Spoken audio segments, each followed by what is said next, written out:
وأصحابه أجمعين. So I'm going to read to you just a little bit from chapter number 31. Chapters are very small. It's called Measure Your Obedience by the Disobedience of Others. Meaning, how far are you willing to go to be obedient to Allah subhanahu wa ta'ala? As far as those who are disobedient to Allah subhanahu wa ta'ala, as far as they go to disobey Allah, that's how far I'm going to go to obey Allah subhanahu wa ta'ala. So I'm going to skip past some of the stuff in the chapter, and I'm just going to mention a story that I mentioned in the chapter just to kind of summarize. There was a very interesting conversation between Imam Ahmed and his son, Abdullah, long after the fitna that Imam Ahmed was involved with about the belief regarding the Quran being created. Imam Ahmed was imprisoned. He was tortured for refusing to concede to this false doctrine that the Quran was created, but eventually he was released after the Khalifa was taken up, or the Khilafah was taken up by someone who honored the legacy of the Prophet ﷺ. So one day his son Abdullah, he said to him, كنت أسمع أبي يقول غفر الله أبا حيثم رحم الله أبا حيثم فقلت لأبي من هو أبو حيثم أسمعك تكثر ذكر أبي حيثم من هو. Abdullah, he said that I used to always hear my father say, may Allah forgive Abu Haytham. May Allah have mercy upon Abu Haytham. So I said to my father, who is Abu Haytham? I oftentimes hear you saying, may Allah forgive him, may Allah have mercy upon him. And it shows you the impact that people have on your life. That when somebody impacts your life, you don't forget about them. You don't forget about them. Imam Ahmed said, كنت أذكر إمام الشافعي وأنا في السجود أكثر من 40 سنة. That I used to remember Imam Shafi'i in sujood for more than 40 years. Can you imagine someone having that level of impact on you? That was one of his shuyukh. And vice versa, Imam Ahmed was from the shuyukh of Imam Shafi'i. Although Shafi'i a lot older than him, he still benefited from those who were younger than him. Whereas today, you would be hard-pressed to find somebody who was older benefiting from people who were younger than them, and vice versa.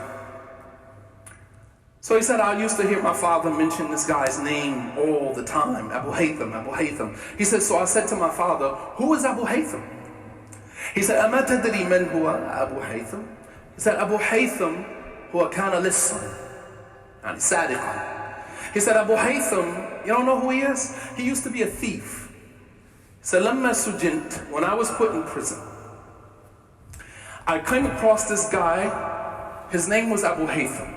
جاءني وقال هل أنت أحمد بن حنبل? And he came to me and he said to me, are you Ahmed ibn Hanbal? And Imam Ahmed said, yes. He said, do you know who I am? أتعرفني? He said, no, I don't know who you are. He said, أنا أبو حيثم اللص. I'm a thief. My name is Abu Haytham. وإني كتبت في ديوان أمير المؤمنين أني جلدت أكثر من 100,000 مرة.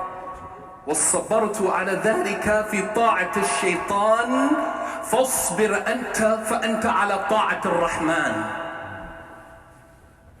He said, it was decreed in the leader of the believers, he decreed that I be lashed 100,000 times across my back for constantly stealing.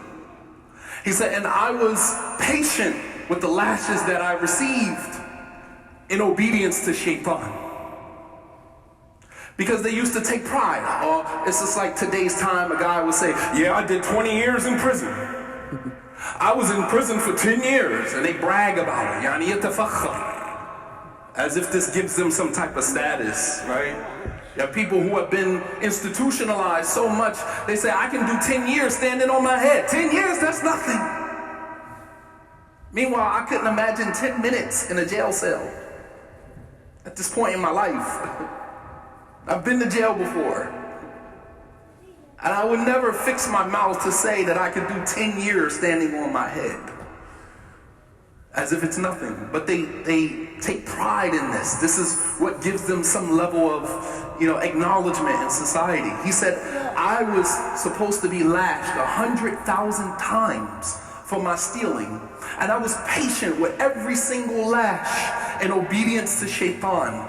Be patient, Imam Ahmad, because however many times you're going to be lashed, you're going to be lashed in obedience to Ar-Rahman.